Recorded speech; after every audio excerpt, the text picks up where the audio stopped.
أنا ماني مصدق. أنا فين؟ أنت الآن في جبل القارة.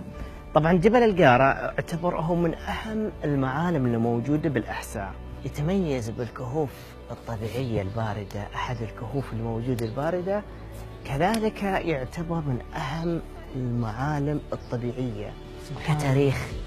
تتكلم عن أصل الجبل أو عمر الجبل من 25 مليون سنة، العمر الجيولوجي للجبل 25 مليون سنة.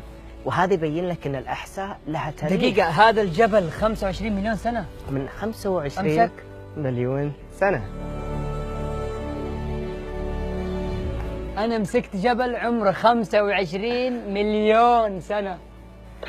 أنت الآن في وسط بحر، كان الأصل بحر المنطقة. أوه، كان بحر. المنطقة كانت بحر، حركة المياه وخروج المياه من نفس المنطقة هي اللي كونت المغارات والكهوف اللي بتدخلها بالداخل. على بعد 12 كيلومتر عن العاصمة الإدارية للأحساء الهفوف، وبالقرب من بلدة القارة، ينتصب جبل قارة.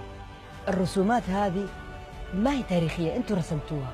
طبعا الرسومات هذه يعتبر إضافة للبعض الموجود على الصخور.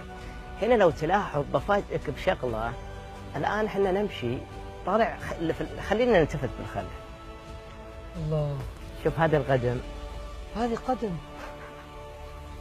هذا يبين لك التكونات والمجسمات اللي موجودة ضفناها. هذه مجسمات قدم. هذا يبين لك حجم قدم، كيف القدم. طبعا هذا كمجسم أحد الأشكال اللي صارت على نفس الصخور الموجودة.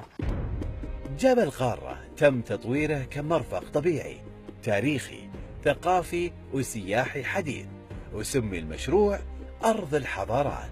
دقيقة، إيش اللوح هذا؟ هذه تعرف اللوحة موجودة في فلسطين من أكثر من 3000 سنة.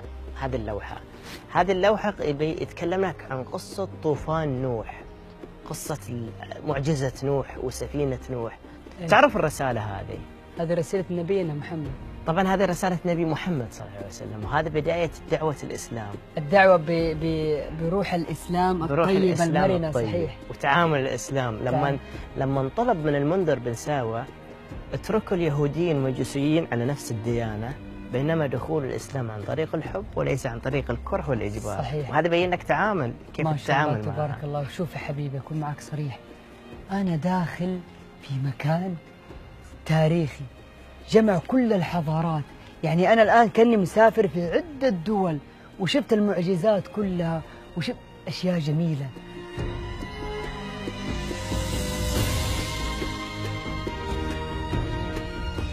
وهذا كتيب أرض الحضارات. ها، احنا طبعا خرجنا من نفس الكتيب، بس بإمكاننا نسكر الكتاب ونطلع. يعني احنا خرجنا من الكتاب. ها ايه، هذا هيروح منا، كنا من هنا وندف نسكر.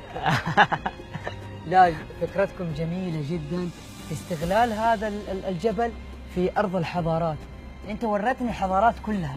صح شيخ، أنا هنيك، الله يسعدك، ما شاء الله تبارك الله.